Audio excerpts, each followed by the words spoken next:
A Doctor of Medicine at the University of Oxford and a Doctor of Laws with honours at the University of Melbourne. He was Professor and then Dean of the Faculty of Medicine at the University of Melbourne and later returned to the University as Vice-Chancellor in 1988 to 1995. The list of other achievements that David has achieved or held during this period includes a member of the National Health and Medical Research Council, Chair of the Victorian Drug Policy Expert Committee, President of the Museums Victoria Board, a member of the Council of Scotch College, Director of Pacific Dunlop, Chairman of Cochlear Limited, and a member of Foresight Associates. I hope that information is still up to date and the web pages haven't let me down. Most of us can only guess what development of the bionic eye would mean to those with visual impairment. David is currently Chair of Bionic Vision Australia, which brings together a group of world experts who are working to develop bionic vision technology. So it gives me great pleasure to introduce to David and invite him to the rostrum to present to us. Thank you. Well, thank you very much for that introduction. It's a pleasure to be back here at the Graduate Union. I used to serve on the Council of the Graduate Union in my early years as Vice-Chancellor, but that was a long time ago. The term bionic implants is something that raises all sorts of emotional reactions in lots of people as to whether this is reality or is this the way of the future. But in fact, it's a relatively recent evolution. The first major development of this kind was the development of the cardiac pacemaker. And that went through a very difficult first few years with devices being implanted, which then had to be removed and so on and so forth. But nonetheless, it started in the United States and then was taken up in Australia by a remarkable innovator called Paul Traynor in Sydney with a company that was called Nucleus and had a subsidiary called Telectronics, which then started producing the pacemakers and did that very successfully. The next thing in that area was the development of a defibrillator, which could be implanted in people who had attacks of ventricular fibrillation with very rapid heartbeat that had to be stopped. And that was a further development, again in the United States, and was replicated by Paul Traynor's group in Sydney. That company was getting ahead very well with its developments. It had branches in the United States. It was marketing in Europe with its devices, which were in competition with the American devices. But things turned out difficult, and this is characteristic of many implantable device proposals, that the unexpected can happen, and can happen in a way that can have disastrous consequences. The Telectronics venture, first of all, got into some financial difficulties because it was expanding and it was hard to keep pace with the financial needs of the company. And Paul Traynor decided, rather than sending it off to the United States, as happens to so many Australian innovations, he wanted it to stay in Australian hands. He then explored various major companies to see if they'd be interested in taking it over. And one, which was a conglomerate, Pacific Dunlop, decided, well, this was something that sounded of interest, so they had it evaluated and decided, yes, it really did have a future, and they bought that whole company. It became a division of Pacific Dunlop. At the time, the chairman of Pacific Dunlop was a man called John Goff, who really was a very highly respected company chairman by that stage, and was also leading the development of the Melbourne Business School, just next door to the graduate house here. And I had been serving on the board of the Melbourne Business School with him as Vice-Chancellor. We developed that and expanded that facility. And then when Pacific Dunlop, having taken over the nucleus company, realised they had nobody on their board with any knowledge of anything medical, I was asked to join the board of Pacific Dunlop, although busy as a Vice-Chancellor and with other things. But nonetheless, it was agreed that I'd do that in my little spare time that I had. And I got to know that company. That company had in fact also entered another territory, and it's a territory that was linked with this university. Graham Clark had become a professor in the Faculty of Medicine in the same year as I did, in 1970. And he had this crazy idea that he would produce a bionic ear, an implant to restore hearing to totally deaf people. And I can remember long debates in the committees of the faculty as to whether we would allocate any money for this proposal, and there were various people who had ordinarily owned all of this money for their own work in various, particularly preclinical departments in physiology and microbiology and so on, biochemistry, and they poo-pooed this idea. This ought to make its way through National Health and Medical Research Council with grants that could be considered and so on. And what's more, Graham Clark was wanting to do this jointly with people from the electrical engineering school in another faculty, and that was seen as quite unacceptable. But nonetheless, I joined in the arguments because I was then head of a very small clinical department trying to develop research of a different kind from the usual of the Faculty of Medicine of that day. So we were colleagues in arms as we battled to try to get resources for research in hospital departments. And Graham Clark was in the Department of Otolaryngology at the Idea Hospital, an even smaller department than mine at St Vincent's at the time. So we had common ground, and I watched the development of his work.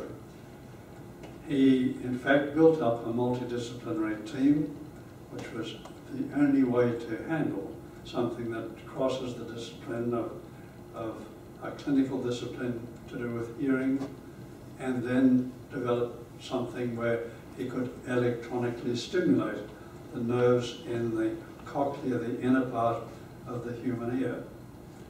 And he had this vision that this could be possible. There were other people overseas that were doing this sort of thing, and one in California claimed that they had achieved it, and that was that. They had a single wire that they could thread through the cochlea, and they could stimulate this wire, which would produce a noise in the ears of deaf people. And they claimed that this was it, and Graham Clark saw this as something so crude that it really didn't offer the possibility of hearing in a real sense. And he was determined to produce something with a number of different electrodes that could be threaded through and stimulate electrodes at different places in the hearing system, which would give different pitch noises. And he went on developing this against a lot of criticism, not only within the usual research environment, but also criticism within the hearing community that this was something that couldn't possibly work, and criticism from the competitors in the US. Nonetheless, he stuck to his guns. He had to get money, and he went to Channel 7 and got them to mount an appeal for money over several years. And his own team would be down there with tins rattling, shaking on major intersections every so often when things were being shown on Channel 7. He got enough money to keep it going. He didn't initially get any response from National Health and Medical Research Council because this was not traditional research at all. But in fact, he did reach the stage, having started here in 1970. By 1978, they had developed a prototype to implant in a profoundly deaf person. and they had a volunteer who was willing to risk anything to get some hearing back. And that first prototype was implanted, produced very crude noises, but nonetheless, this was a man who had heard nothing for 20 years. And his eyes just lit up as he could hear a noise. And then they had to work out how to translate all of these different noises that would come with stimulating different electrodes, stimulating them in different ways and combining the stimulation of different electrodes to get a noise that could be built on to make the sound of a word, and then they could build on that, and that was a process that went on for another 2 to 3 years before they had a system with processing of the stimulation of the 22 electrodes as he had on his implant to get something that could be recognized as speech. And at that point, the Australian Research Council decided, oh well, they would back this with some funding, but more importantly, the government, initially the Fraser government, and then the Keating, or Keating government with John Button, gave a grant to carry this through so that it could be taken up by a commercial company. And they then took this up with Paul Trainor's company in Sydney, the one with all the experience with the pacemakers. So Cochlear became a small subsidiary of the Nucleus company out of Sydney, and through that became an even smaller subsidiary within the large conglomerate Pacific Dunlop. And I became a director and began to see everything that was going on. And as it developed and sought approval through the regulatory authorities to be transferred into manufacturing and then being marketed internationally. I can remember as director of Pacific Dunlop having a report from external consultants who said that yes, the pacemaker business would make a large amount of money and become a very important part of Pacific Dunlop, and there's this Cochlear thing which is a nice little cash earner. As it happened, 2 to 3 years later,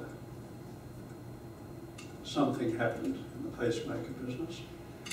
A wire that the pacemaker was attached to the muscle through suffered metal fatigue and broke. And one patient died with the pacemaker disintegrating, and then there were in fact 4 other patients found subsequently to die from the same cause. Something quite unpredictable. That curved wire had been adopted from another company that Telectronics had taken over, an American company, to expand their place in the market, and they hadn't realized the risk that might be associated with this.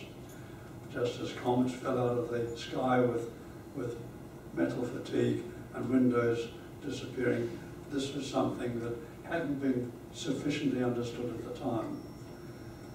That in fact led to collapse of the whole Telectronics division of Pacific Dunlop. It found itself being sued in class actions by people who were fearful of what might happen. There were some 22,000 implants around the world, all working perfectly well, but nonetheless there was a fear that it could happen, and they all had to be replaced. That in fact ended up crippling Pacific Dunlop, so that implantable devices were a very serious risk, and they said, we've got to get rid of this little company called Cochlear, a small cash earner. And as I was the only medical person on the board, they said, would I not lead this company to become an independent company through independent public offering? So I knew nothing about how you go through all of this, and I was busy as Vice Chancellor. The people who were going to work in preparing it for its initial public offering included a stockbroker and a group of lawyers and so on.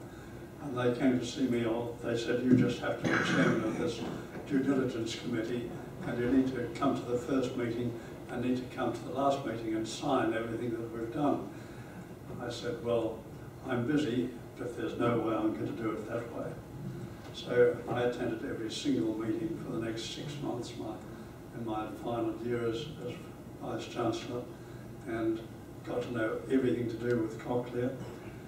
And it was floated on the market at a price of $2.50 a share, which at the time was questionable as to whether that was appropriate or not.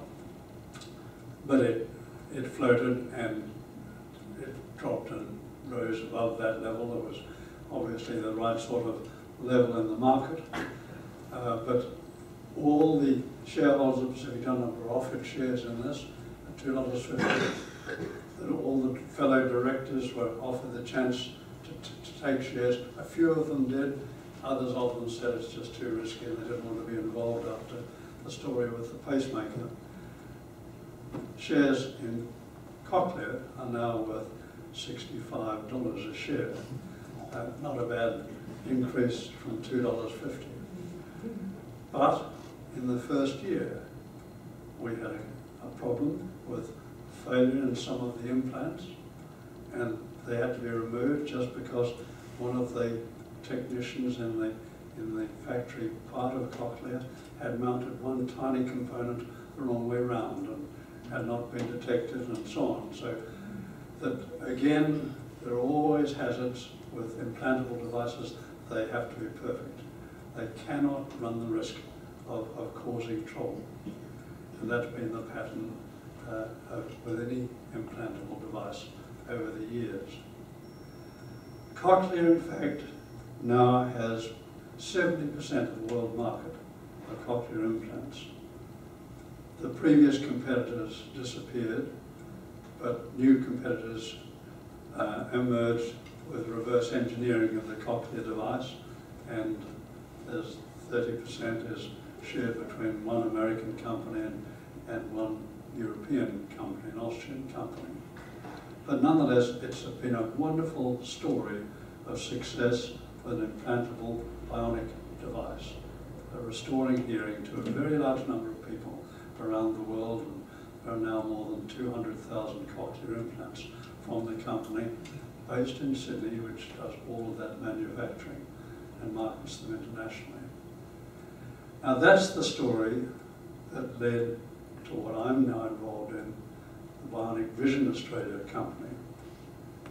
Now you'll remember Kevin Rudd in his first full year as Prime Minister had what he called an ideas summit, where people could come forward with ideas.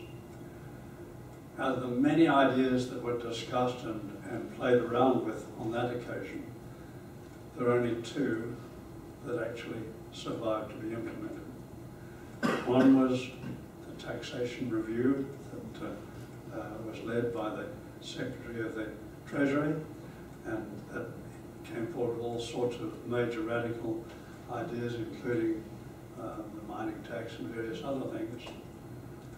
The other was the idea that we might have a bionic ear, a bionic eye, following in the steps of the bionic ear, and another possible success story of a similar kind, based on the expertise that's available in Australia, which included many of the people who had been involved in the development of the bionic ear.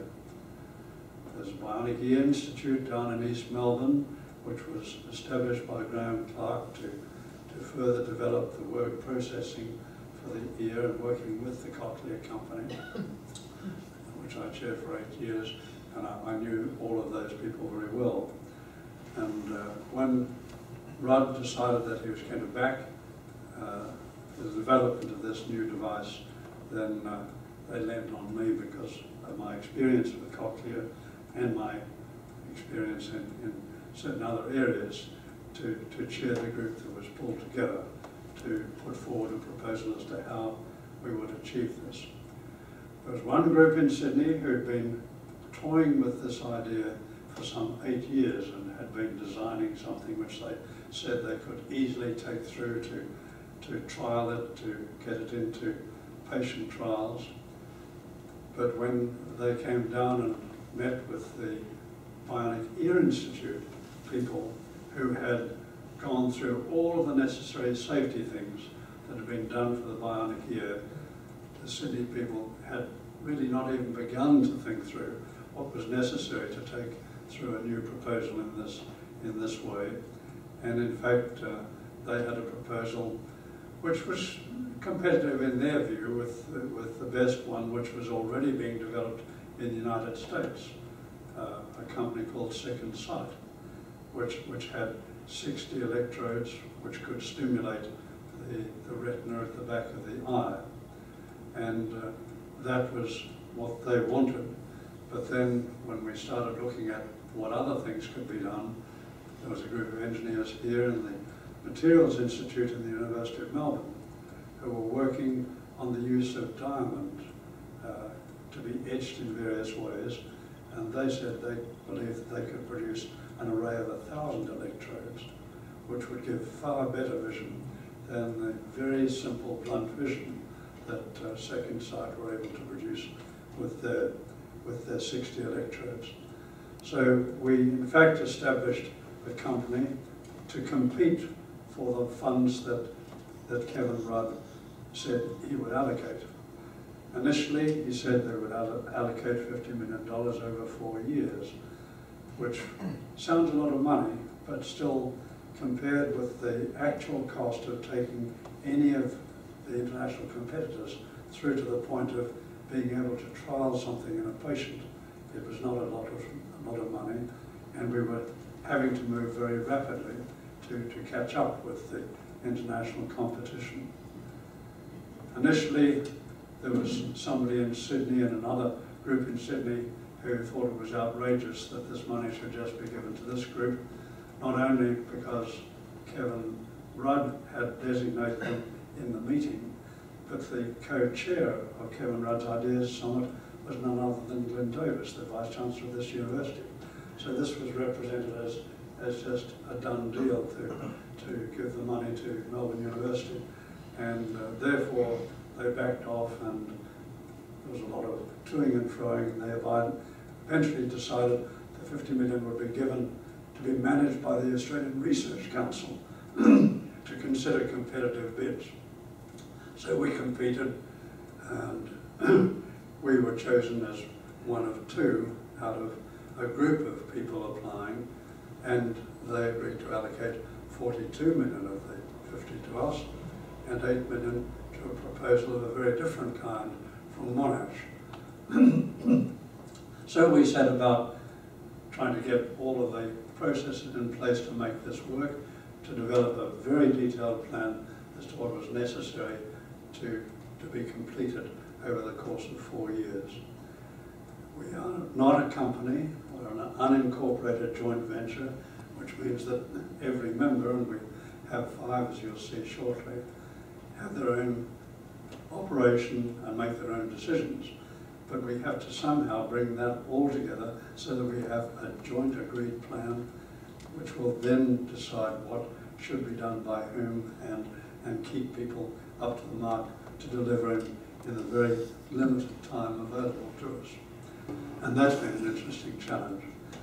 Some people regard the role as similar to that of a Vice Chancellor, and it's often described as herding cats.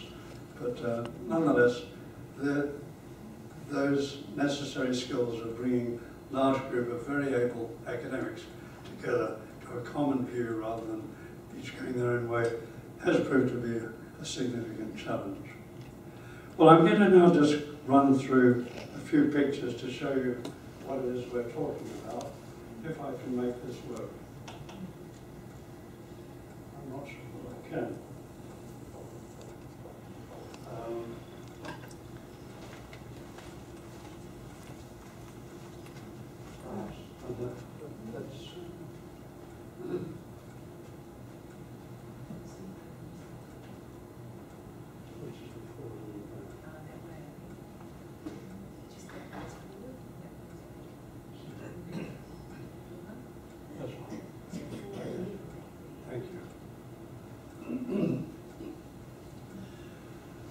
What are the conditions that we aim to do something for. Using the same philosophy as the bionic ear, that is of having electrodes which can be critically placed to stimulate nerves which then can transmit messages, is the principle that's driven all of our work. And the area in the eye which is critical for vision of the kind that we can use to recognize faces, to read and so on, is in the very center of the back of the eye, called the macula. It's a very tiny area where most of that action takes place. Outside that area, there is peripheral vision, and while we look ahead, there's things that we see on either side of us. But nonetheless, that's the wide view, but the central part of it is in the macula. So we aim to have a system which would do something for people who had lost their macular vision, because that's the most critical part of the vision. One condition which is perhaps the most stark one is a condition called retinitis pigmentosa, a familial disease which comes on in adolescence for many of them, or in early adult life, and then progresses. And these people lose their central vision. They lose vision with the deposition of the pigment widely in the retina, and they lose night vision early on, and then gradually the area where they still have vision becomes progressively restricted to a smaller and smaller area. So that's the pattern of retinitis pigmentosa. But of something like 50,000 people who in Australia are registered as blind, these are a very small group. They represent 1.5% of those with real blindness. But nonetheless, there is a disease that we know about. It's a disease that has a familial pattern to it, so they are very well aware of the need to do anything they can to help children or the like who may suffer the same consequence as they have if we're talking with people in middle life who already lost their vision. So that's a very important group that we reckon we have a real chance to do something for. But for those ones, it's the wider view that matters, the loss of the peripheral vision which occurs early on. The other disease, which is much more common, and it's 48% of the total people in Australia that have registered blindness, loss of vision, and this is called age-related macular degeneration. And in these people, the macular disease itself progresses, and these people lose their high acuity vision, or they may still have some peripheral vision to be able to navigate their way around. But they lose central vision of a kind that will allow them to recognize faces or to read and things of that kind. So that's a very much larger group of people with profound vision loss. And it is these two archetypes that we reckon we've got a chance to help. As long as we can restore the high acuity of these with macular degeneration, then that would be a very important gift to be able to offer.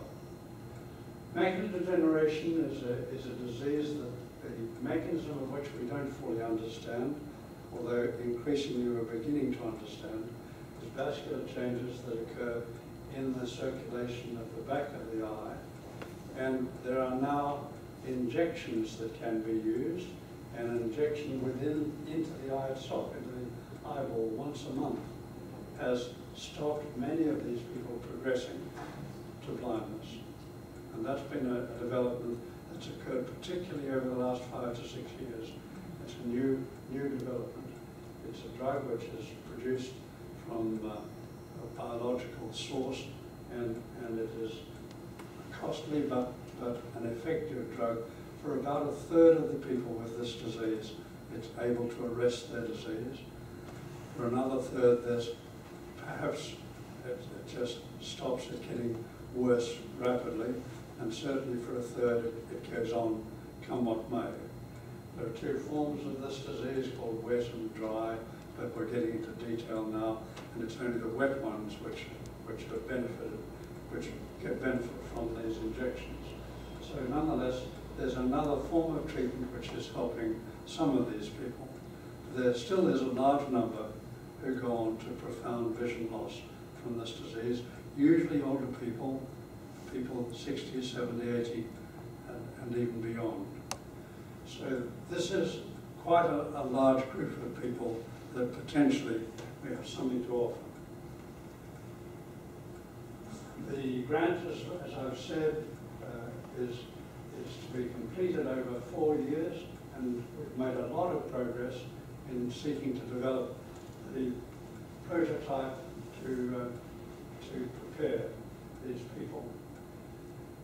We did, in fact, decide to have an early implant, and down here in the lower part of this slide, you can see that we decided to implant a 24 electrode device that we could prepare using the skills of the Cochlear company together with our Bionic Institute.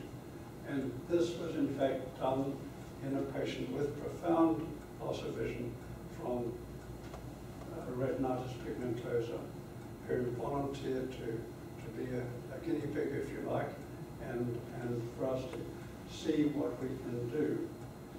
It has required a range of collaborators, from surgeons, ophthalmic surgeons, through to people who study the disease itself, to bionic engineers, electrical engineers, people in the materials areas, as we look at the various things that we use in developing our prototype. But we did in fact manage to get all of that in place to implant a first prototype. But because it required getting all of the information through to stimulate the electrodes and also to apply power to get to the eye, we decided that we would shortcut our process by using a device that would allow wires to come out through the skin, that we can then stimulate the wires through a track leading down to the eye. And that's what in fact was implanted in a lady in late May of this year, and come July, after settling down from the surgery, we were able to go through the first stimulation of that device. I was present at the time that happened, and to see that lady's face light up as she actually saw some light for the first time in 20 years, as an individual electrode was stimulated, and then more and more of the 24 electrodes, one after another, were stimulated, producing a different sort of flash, so that we knew with that we could make this work with the implant in a particular place at the back of the eye. However, to translate those flashes of light into vision is a long, slow process, just as it was with the first implant of the Cochlear device, with different noises, to combine those in such a way that it would transmit what could be recognized as words. We've got to go through that same process with our patient working with us as we test various ways to stimulate the several electrodes individually and then in combination and so on. And this is a process we then have to use to design the system by which an image from a camera, which will sit in glasses outside the eye, is transmitted through and translated into ways to stimulate those clusters of electrodes to be able to give shapes that can be detected. This illustrates in principle what we're talking about when our full device is ready to work. And we've yet another a year or 18 months before we'll have that full device ready to work, because it requires a huge amount of developmental engineering. The camera will be a tiny camera and a pair of glasses here, which will then transmit information which will be relayed and come back through a wire, through a plug in the skin there, and transmitted internally to the back of the eye, to the arrays. And that's the device that we're terming our wide view device, which would be of value to retinitis pigmentosa patients who only have the narrowest retention of vision as their disease progresses. The idea, of course, is that with stimulation of the electrodes at the back of the eye, the ganglion cells that remain at the back of the eye are stimulated to send impulses back to the occipital cortex, and that's where vision is perceived. So that's the principle. In this picture, we would have diamond electrodes with many more electrodes stimulating, so that we would hopefully get far higher acuity sharpness of vision arising from that. And that's the device which the group in the University of Melbourne are working on. And the wide view one is the further development of the device that the University of New South Wales have been working on for a number of years. But if we just summarise the findings with our trial implant in May of this year, using the percutaneous plug as the term for a special plug that Cochlear had developed for research purposes, to be able to transmit data and power through into the inside of the skull to get to the eye, and electrical stimulation producing these flashes of light which we call phosphenes. That all happened first in July, and media released on the 29th of last month attracted quite a lot of interest. But nonetheless, we know that this lady has to work with us, and she spends one day of every week in our laboratories down at the Bionics Institute as we try and map the way in which we combine those various electrodes with various forms of electrical stimulation, to the point where we have confidence that by next month she will be seeing shapes and the like if we stimulate in particular ways based on all of the information that she's been able to give us from the stimulation of each individual one. Then, of course, we have to translate all of that information to the point where we have an electronic system that can transmit all of that information to the clusters of electrodes in particular combinations, and that will then be reading what comes from a camera in due course. And initially we'll do that with a fixed camera, just as fixed vision, to be sure that we can do that before we then try to move to having a real-time transmission with changing vision all the time. So those processes are going to take us a full 12 months to work through with a hugely supportive patient, a very intelligent lady who's eager to help us as part of our team. And that process has yet quite some distance to go. But we're still not ready with our two complete devices, with more electrodes than that, and that's something we've got to test through studies in experimental animals to prove that they're safe, to prove that they do work. We can record images from the back of the head of the animals to see that when we stimulate the eye at the back, there's a response in the occipital cortex. All of that we can do, we know how to do it, and we've been doing that. Indeed, all of that was completed before this quite simple array was inserted in our first patient. So that's the story, and that's where we're at the moment. Our present grant will finish the end of next year. I have to, as chairman of our group, be responsible for lobbying politicians on either side of the House in Canberra, because there'll be a general election before our grant is completed. We've got to lobby state governments to try and get support from them, because we need another 2 to 3 years in developing all of these engineering processes to the point that we've got something that is ready then to move as the cochlear device moved to the nucleus company. We don't know how we're going to handle that process of moving into commercialization, but it will be absolutely essential that we do if we want to have a device that can help people with profound vision loss. Not appropriate for all forms of loss of vision. As I've said, it's for people that have disease of the retina, particularly in the macular area. And these are the people who we believe we can help. The Monash group do something different, and if I just go back to this picture here, the Monash group believe that they can implant electrodes directly into the visual cortex. And if that can work, and there's reason to believe it might, then of course people who completely lost eyes or had severing of the optic nerve and so on could still benefit from that.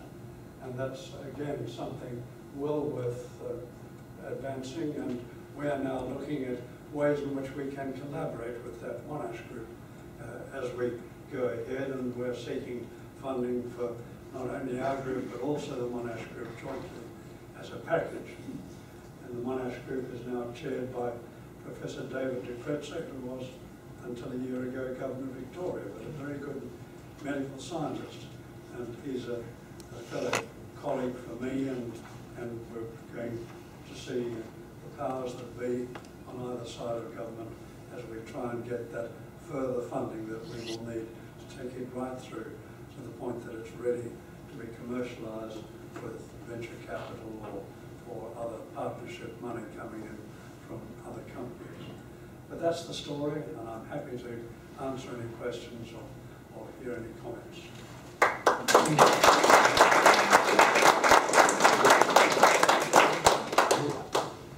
Questions, please? Thank you for that. That was very interesting, and the technological implications are very exciting. But I'm interested from a governance perspective, how you might manage expectations from, say, the mobility vision that you described, the lady with the retinitis pigmentosa, to a more functional vision, which I think the community exhibits. Well, we have to be absolutely honest and open with any of our subjects. They know that we're not going to get vision of the kind that they can use to start with. And each of the subjects, and we've now 3 subjects, all of them volunteers, who know exactly what we've got to go through in order to find ways to turn those flashes of light into vision that can be used. And they know that this is a 12-month process. They'll go through step by step. One of the things, when we get to the point of being able to transmit the camera image direct through into the electrodes, at that point we're going to be able to produce a box that they can carry around so that they can then adjust it themselves, get the best possible result that they can get. The international competitors, and we've got 2, one, we've got about a dozen in research programs that would like to get to the point that we're just now getting to. The one, the second site one, has now a number of patients that have been implanted who do get just very, very blunt vision, but nonetheless, those people who no vision at all find that something that they're very eager to have. And the cost of an implant with their device, which has now been approved for market in Europe, is $175,000.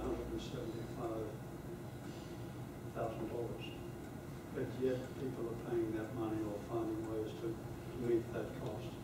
So that's something that people want, And although it will give only very incomplete vision, people feel that they want that.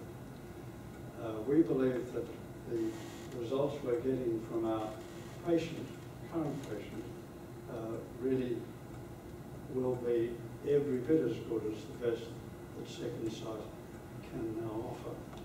And potentially, because we've got a lot of research done in the way in which vision is to be processed before it's applied, the electrodes, we believe that there are major advances that we can develop in that process, and that's immediately under development in our group. So we believe that it won't give perfect vision, nothing like. The cochlear implant doesn't give perfect hearing. If you speak to anybody with a cochlear implant who's lost their hearing, they can speak, they can interpret speech, but ask them about music, and I say it's a disaster. They just cannot hear it as real music because they can't get the mixture of tones that is necessary. But nonetheless, it allows them to engage in normal education, in normal conversation, and it transforms their lives. So what we're offering is not any chance of perfect vision. We don't believe that we will be able to offer, even with further development, colour vision, because that depends on entirely different receptors which have been damaged by the disease in the eye. But again, it's still possible that we're varying the stimulation patterns that may prove possible to do that. So we're at the very early stages of its development. And nonetheless, we're strongly supported by people who've lost their vision, who wanted to progress, and are willing to make their time available to work with us to contribute to the development of the best that we can do. It's very impressive, the commitment of these people. Do you want to comment further questions? Yes, George. David George Marcoux, Pro with Biochemistry. I just wonder about diabetes and macular degeneration, because as we know, diabetes has been increasing in our society. So will this be able to help in that type of situation? We believe so. The proportion of people with legal blindness, I've talked about the very low percentage that's retinitis pigmentosa, a high percentage that's macular degeneration of the age-related kind. About 10% are associated with diabetes, and diabetes produces vascular changes that do overlap into the changes that occur in macular degeneration. The only problem is there is scarring in the back of the retina in many of those diabetic patients, and there may be difficulty in getting our electrode close enough to the ganglion cells to make it work. We don't know, but we hope so. So it's a larger population than the retinitis pigmentosa. So this concept will help both the dry and wet situations? Yeah. Well, we will only use it in a person with wet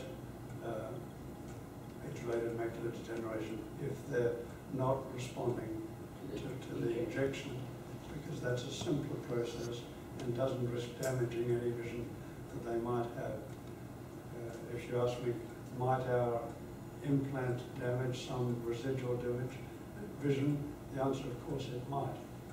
So we're only implanting people who've got virtually total loss of vision, so that there's nothing for them to lose.